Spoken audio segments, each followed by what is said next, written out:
Venezuela में दशकों से आसीन वामपंथ की सत्ता एक झटके में खत्म होती नजर आ रही है। अमेरिकी राष्ट्रपति डोनाल्ड ट्रंप ने घोषणा की है कि अमेरिकी डेल्टा फोर्स ने एक साहसी सैन्य ऑपरेशन में राष्ट्रपति निकोलस मादुरो और उनकी पत्नी सिलिया फ्लोरेस को हिरासत में ले लिया है और उन्हें वेनेजुएला से बाहर ले जाया गया है। शनिवार तड़के 2 बजे काराकास धमाकों की आवाज से गूंज उठा। अमेरिकी विमानों ने सैन्य मुख्यालय, फुर्ते तिनुआ और ला कार्लोटा एयरपोर्ट सहित कई सामरिक ठिकानों को निशाना बनाया। ट्रंप ने ट्रुथ सोशल पर पुष्टि की कि ये एक बड़े पैमाने का प्रहार था।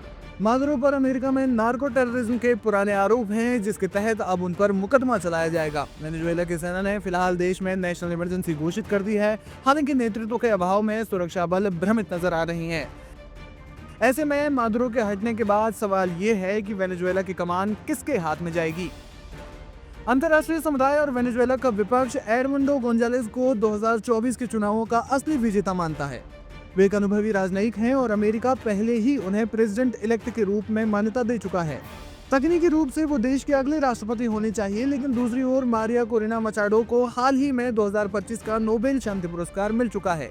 वो विपक्ष का चेहरा और सबसे लोकप्रिय नेता हैं। हालांकि उन पर चुनाव लड़ने का प्रतिबंध था, लेकिन मादुरो के हटने के बाद वो प्रतिबंध अर्थहीन हो गए हैं। मचाडो को जब नोबेल पुरस्कार मिला था, तब उन्होंने कहा था कि वे इस पुरस्कार को डोनाल्ड ट्रंप को समर्पित करती हैं।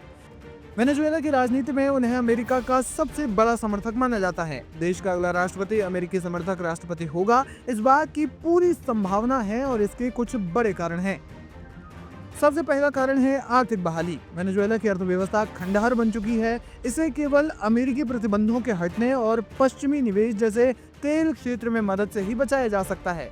इसके अलावा वैचारिक समानता एक बड़ा मुद्दा है। मचाडो और गोंजालेस दोनों ही मुक्त बाजार यानी फ्री मार्केट और लोकतंत्र के समर्थक हैं। मचाडो तो मादुरो के करीबी सहयोगियों रूस और चीन के प्रभाव को पूरी तरह से खत्म करने की पक्षधर हैं। सुरक्षा गारंटी भी एक बड़ा कारण है। नई सरकार को अपनी सुरक्षा और सेना को नियंत्रित करने के लिए अमेरिकी सैन्य और खुफिया सहयोगियों की आवश्यकता होगी। जानकार मानते हैं कि अमेरिका ने भले ही सैन्य कार्रवाई नार्को टेररिज्म के नाम पर की हो, लेकिन असल वजह वेनेजुएला में रिजीम चेंज करवाना था, क्योंकि मादुरो रूस समर्थक माने जाते हैं। ऐसे में विपक्ष का पश्चिमी समर्थक होना जाहिर सी बात है, जिसमें मारिया कोरिना मचाडो को एक प्रमुख चेहरे के रूप में देखा जा रहा है। हालांकि एडमुंडो गोंजालेस को भी नजरअंदाज नहीं किया जा सकता। वेनेजुएला के लिए ये आज़ादी का क्षण भी हो सकता है और एक लंबे संघर्ष की शुरुआत भी हो सकती है। अगर मारिया कोरिना मचाडो सत्ता संभालती है तो वेनेजुएला न केवल अमेरिका का सबसे करीबी सहयोगी बन जाएगा, बल्कि दक्षिण अमेरिका में वामपंथ का एक मजबूत किला भी ढह जाएगा।